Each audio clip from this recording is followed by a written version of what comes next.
Hi students, welcome to Nilagiri online classes. In last section we discussed about the thermal properties of matter. In the last section we discussed the thermal properties of matter and what happens when we supply the heat to the matter available in three stages or three states: solids, liquid and gaseous. So we see there boiling point, melting point, sublimation, some of the examples also. Today we discuss the anomalous behavior of a water. Due to this behavior of water,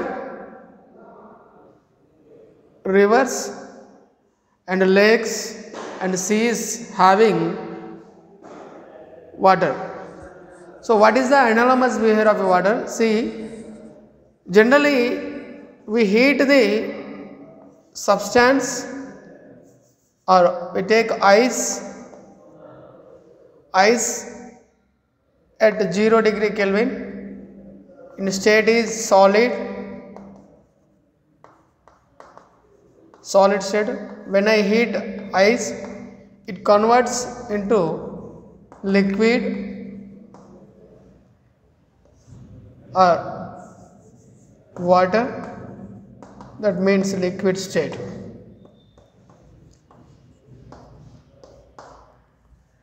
But in case of water, 0 to 4 degrees increase of the water, it contracts instead of expansion. We know that when we give some amount of into the solids, the solids are using that heat and expands, and when I give the heat into the ice, the ice is converted into liquid state. But here water characteristics are different. What is that? Instead of expansion, it contracts. That means density of water maximum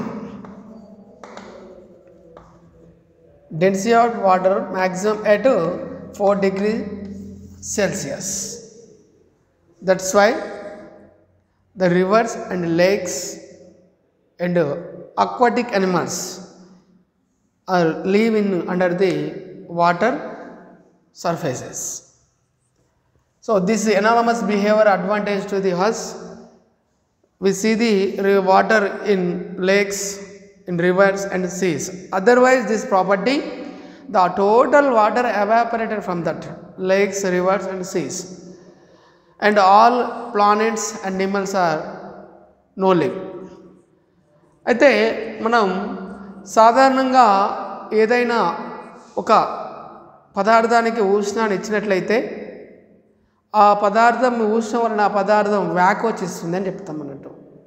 అంటే అంతకుముందు కొంత పొడవు ఉన్నట్లయితే దాని పొడవు జరగడం కానీ, అంటే లేదంటే దాని ఏరియాలో వాల్యూమ్, అంటే ఏరియాలో వైశాల్యంలో మార్పు రావడం కానీ, లేదంటే వాల్యూమ్లో అంటే ఘనపరిమాణంలో మార్పు రావడం కానీ జరుగుతుంది జనరల్గా. అంటే హీట్ ఇవ్వడం వల్ల మ్యాటర్ యొక్క స్టేట్ కానీ, సబ్స్టాన్స్ అయితే సాలిడ్స్ అయితే లెంత్ కానీ, లేదంటే ఏరియా కానీ, వైశాల్యం కానీ, లేదంటే వాల్యూమ్ ఘనపరిమాణం కానీ చేంజ్ అవ్వడం జరుగుతుంది, అంటే పెరగడం జరుగుతుంది.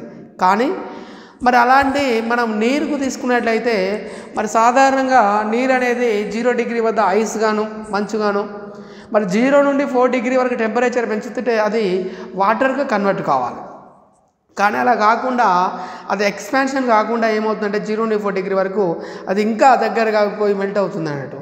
దానివల్ల ఏమవుతుందంటే ఆ వాటర్ యొక్క సాంద్రత పెరగడం వల్ల మనం సముద్ర ప్రాంతాలలో కానీ చూసినట్లయితే, అంటే మంచు పర్వతాలలో కానీ మంచు సముద్రాలు చూసినట్లయితే అక్కడ ఆ నదులపైన మంచు ఉంటుంది కానీ అంతర్గతంగా లోపట్లో మాత్రం నీరు టెంపరేచర్ ఎక్కువగా ఉంటుంది. ఇక్కడ ఉన్న టెంపరేచర్, పైన టెంపరేచర్ ఏమో తక్కువగా ఉండి లోపల మాత్రం ఎక్కువగా ఉండడం వల్ల అక్కడ అంతర్గతంగా జీవాలు కానీ, అంటే చేపలు కానీ, అక్కడ నీటిలో నివసించే జీవులన్నీ బతకడానికి ఆస్కారం ఉంది. ఒకవేళ ఆ ప్రాపర్టీ లేకుండా ఉంటే అక్కడ ఉన్న జీవరాశి అంతా అంటే మన సముద్రం అంటే భూమిపై ఉన్న ఎర్త్పై ఉన్న వాటర్ అంతా కూడా ఎవాపరేట్ అయిపోయేది అక్కడ ఎక్కడ కూడా మనకి ఇక్కడ ఈ వాటర్ నీడ్ అయిన ప్లాంట్స్ కానీ ఎనిమల్స్ కానీ ఏవి కూడా మానవుని మనుగడ అనేది సాధ్యపడేది కాదు. అందుకనే దీన్ని మనం ఏమన్నామంటే జనరల్గా ఏదైనా ఒక పదార్థానికి హీట్ ఇస్తుంది, ఏం కావాలి, ఎక్స్పాన్షన్ కావాలి.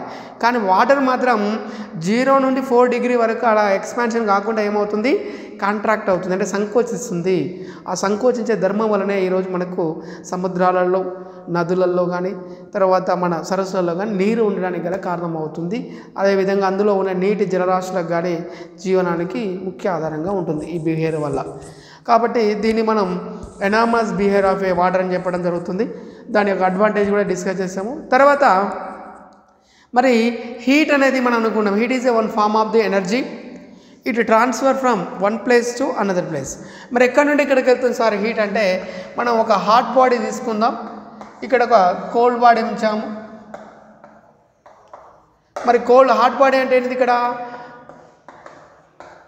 హై టెంపరేచర్ బాడీ అని అర్థం. హై టెంపరేచర్ అంటే ఏంటి, హీట్ అంటే హీట్ అనే క్వాంటిటీ ఎక్కువగా ఉందన్నట్టు, మోర్ హీట్ అని అర్థం, అంటే ఎక్కువ హీట్ని కలిగి ఉందని అర్థం. మరి ఇక్కడ కోల్డ్ అంటే ఏంటిది, లో టెంపరేచర్ బాడీ. లో టెంపరేచర్ బాడీ, లో టెంపరేచర్ అంటే అర్థం ఏంటి, లెస్ హీట్ క్వాంటిటీ అన్నట్టు, అంటే తక్కువ మొత్తంలో హీట్ క్వాంటిటీ ఉందని అర్థం. మరి ఇప్పుడు హీట్ ఎక్కడి నుంచి ఎక్కడికి ట్రాన్స్ఫర్ అవుతుంది సార్ అంటే, ఇక్కడ హై ఉంది కాబట్టి ఎప్పుడు కూడా హై టు లో, అంటే హై టెంపరేచర్ బాడీ టు లో టెంపరేచర్ బాడీకి అనేది హీట్ ట్రాన్స్ఫర్ అవుతుంది. మరి ఎంతసేపు ట్రాన్స్ఫర్ అవుతాయి, how much time take in that అంటే, ఈ బోత్ ఆర్ ఈక్వల్ టెంపరేచర్, అంటే ఈ రెండు కూడా మనం ఇది 100 డిగ్రీస్ ఉందనుకుంటే ఇది 50 డిగ్రీసే ఉంది. కాబట్టి అప్పుడు 100 అంటే ఈ రెండు కూడా థర్మల్ ఈక్విలిబ్రియం టోటల్గా ఒక 50 డిగ్రీస్ లేదంటే రెండు కూడా 75 డిగ్రీస్ వచ్చే వరకు, లేదంటే ఆ సరౌండింగ్లో ఉన్న టెంపరేచర్, రూమ్ టెంపరేచర్ అయితే 27 డిగ్రీ వచ్చేంత వరకు, అంటే 27 డిగ్రీ వచ్చేంత వరకు అప్పటి వరకు ఏమవుతుందంటే హీట్ ట్రాన్స్ఫర్ అవుతుంది. ఆఫ్టర్ దట్ ఈక్వల్ అయిపోయాక హీట్ అనేదిగా ట్రాన్స్ఫర్ కాదు. అంటే రెండు బాడీస్ సేమ్ టెంపరేచర్ ఉన్నాయి అనుకోండి, అక్కడ హీట్ ట్రాన్స్ఫర్ కాదు. మరి ఎప్పుడు ట్రాన్స్ఫర్ అవుతుందంటే ఈ టెంపరేచర్ డిఫరెన్స్ ఉన్నప్పుడు మాత్రమే హీట్ అనేది ఒక ఆబ్జెక్ట్ నుండి ఇంకో ఆబ్జెక్ట్ ట్రాన్స్ఫర్ అవుతుంది అన్నట్టు. మరి ఇక్కడ హీట్ ట్రాన్స్ఫర్ అయ్యే 3 మెథడ్స్ ఉన్నాయండి మనకి ఇక్కడ. వాటినే మనం ఏమంటున్నామంటే కండక్షన్ అంటున్నాం, తెలుగులో అయితే దీన్ని ఉష్ణ వాహనం అంటాము. తర్వాత కన్వెన్షన్ అంటాం, దీన్ని ఉష్ణ సంవాహనం అంటాము. తర్వాత రేడియేషన్, దీన్ని ఉష్ణ వికిరణం అంటాము. మరి వేట్లో ఏ విధంగా ట్రాన్స్ఫర్ అవుతుంది మనం ఇప్పుడు ఈ మెథడ్ చూద్దాము. అయితే కండక్షన్ అంటే ఏంటంటే the heat is transfer from one place to another place without actual movement of the molecules in a body. అంటే heat is transfer from one place to another place without actual movement of the particles or actual movement of the molecules in that body. అంటే జనరల్గా ఎలాంటి అంటే heat ఒక place నుండి ఇంకోటి అయిపోతుంది, అంటే హై టెంపరేచర్ నుండి లో టెంపరేచర్ ట్రాన్స్ఫర్ అవుతుంది. కానీ అక్కడ పార్టికల్స్ అనేవి మూమెంట్ వితౌట్ మూమెంట్, అంటే అవి మూమెంట్ కావు, కథలు అక్కడే ఉంటాయి, కానీ హీట్ మాత్రం ట్రాన్స్ఫర్ చేస్తాయి. ఉదాహరణకు ఏంటి సార్ అంటే, మనం ఒక సాలిడ్ తీసుకుందాము. ఈ సాలిడ్ తీసుకొని ఒక ఎండ్నేమో ఫ్లేమ్ మీద పెడతాము. ఈ ఫ్లేమ్ మీద పెట్టినప్పుడు ఇక్కడ ఉన్న ఫైర్ ఏమవుతుందంటే దీన్ని హీట్ చేస్తుంది. అప్పుడు ఇక్కడ ఉన్న హీట్ ఏమవుతుందంటే సెకండ్ ఎండ్కి కూడా ట్రాన్స్ఫర్ అవుతుంది. కానీ ఇక్కడ ఉన్న పార్ట్, అంటే ఇక్కడ ఉన్న మాలిక్యూల్స్ కానీ పార్టికల్స్ కానీ ఇక్కడికి రావు, కానీ హీట్ ఏమవుతుంది ఒక ప్లేస్ నుండి ఇంకో ప్లేస్కి ట్రాన్స్ఫర్ అవుతుంది. అంటే సాలిడ్స్లలో హీట్ ట్రాన్స్ఫర్ అయ్యేదాన్ని మనం ఏమంటామంటే కండెన్షన్ మెథడ్ అని చెప్తామన్నట్టు. అంటే ఇక్కడ హీట్ అనేది ఒక ప్లేస్ నుంచి ఇంకో ప్లేస్కి ట్రాన్స్ఫర్ అవుతుంది, కానీ ఇక్కడ సాలిడ్లో ఉన్న ఇక్కడ ఉన్న పార్టికల్ ఇక్కడికి ట్రావెల్ చేయదు, అది ఇక్కడే ఉంటుంది అన్నట్టు. కానీ హీట్ మాత్రం ఏమవుతుంది షిఫ్ట్ చేయబడుతుంది అన్నట్టు. దీన్ని మనం ఏమంటామంటే కండెన్షన్ అంటాం. అంటే అందుకనే the heat is transfer from one place to another place without అని చెప్పాము. ఏమని చెప్పాము, వితౌట్ యాక్చువల్ మూమెంట్, అంటే ఎలాంటి మూమెంట్ లేకుండా యాక్చువల్ మూమెంట్ ఆఫ్ మాలిక్యూల్స్ యొక్క మూమెంట్ లేకుండా హీట్ ట్రాన్స్ఫర్ అవడం.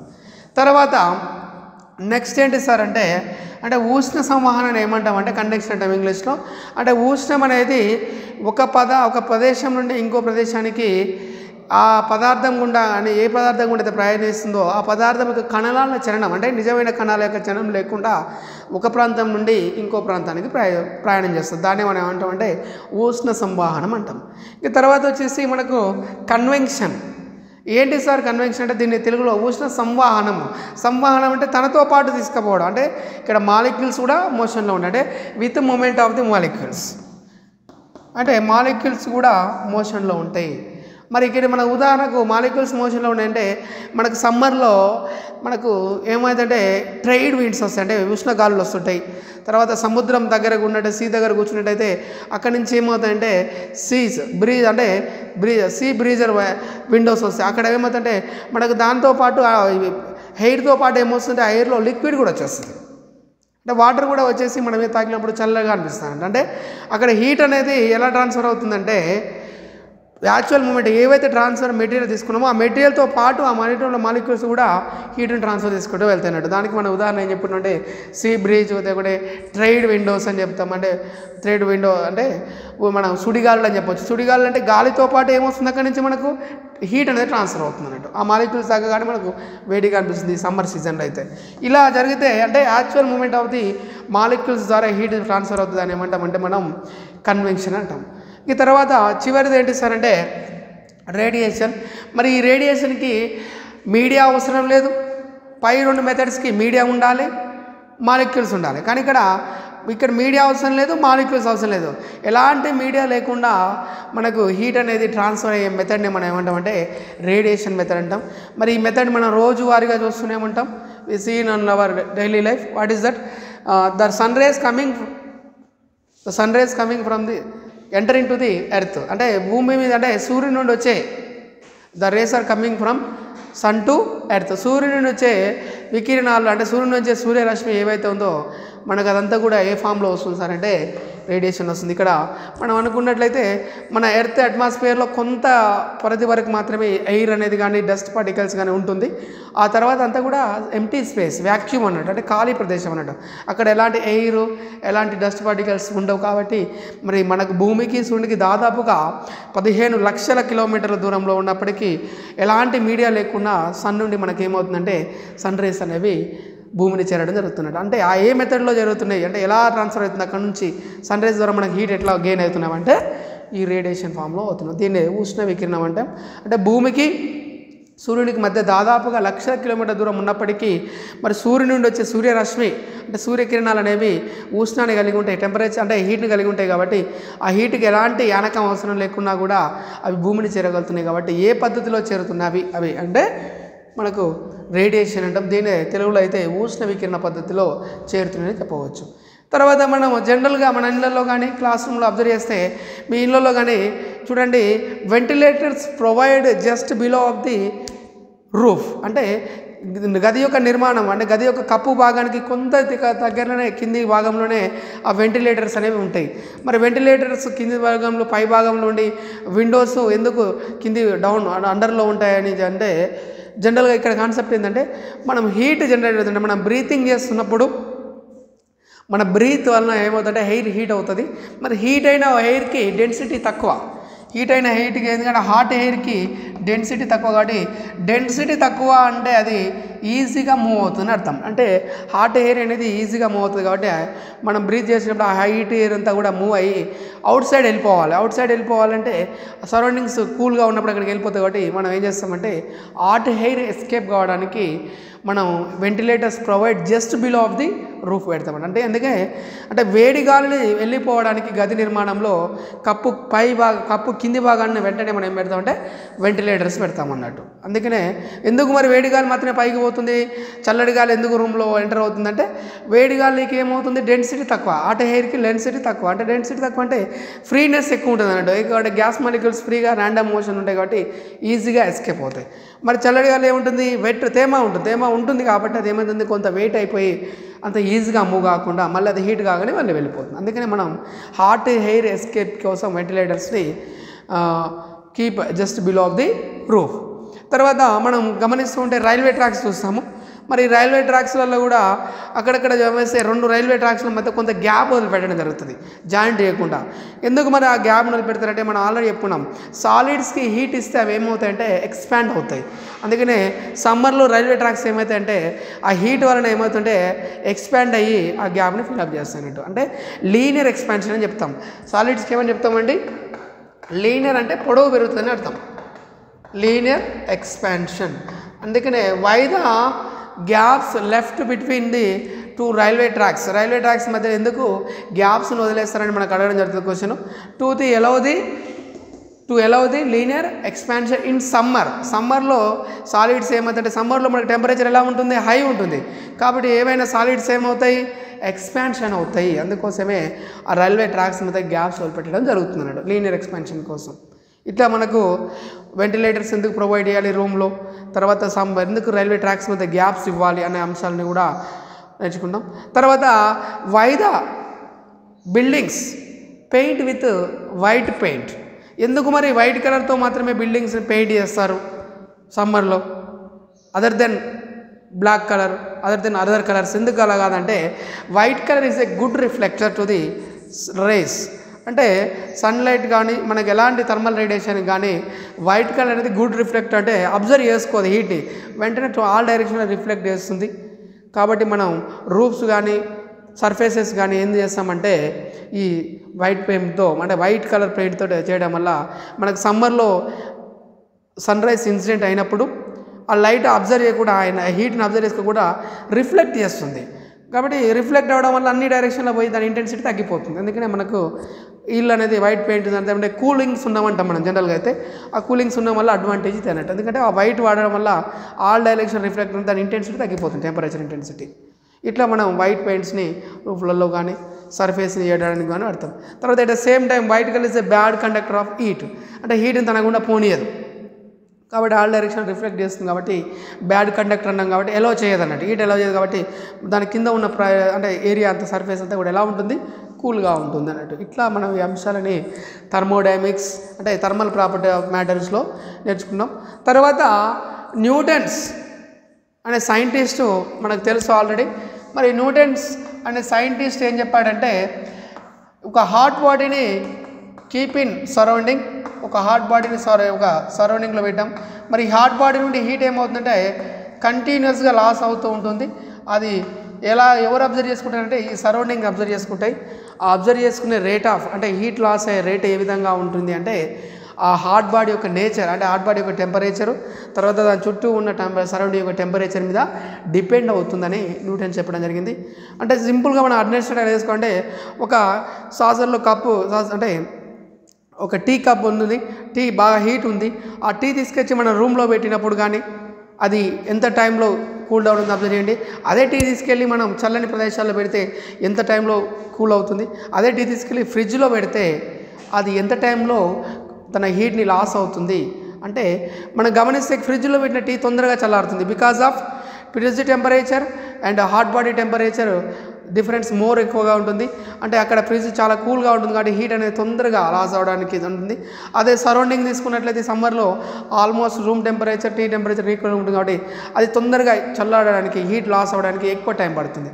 అట్లా హీట్ లాస్ని అంటే రేట్ ఆఫ్ చేంజ్ ఆఫ్ హీట్ని మనం ఎలా మెజర్ చేయొచ్చు అనేది దేని మీద డిపెండ్ అవుతుందంటే సరౌండింగ్ యొక్క టెంపరేచర్ తర్వాత ఆబ్జెక్ట్ యొక్క టెంపరేచర్ మీద డిపెండ్ అవుతుందని చెప్పడం జరిగింది. ఈ డిక్రీజ్ అంటాం రేట్ ఆఫ్ అంటే the loss of heat in the form of the its depends on surroundings and temperature of that body.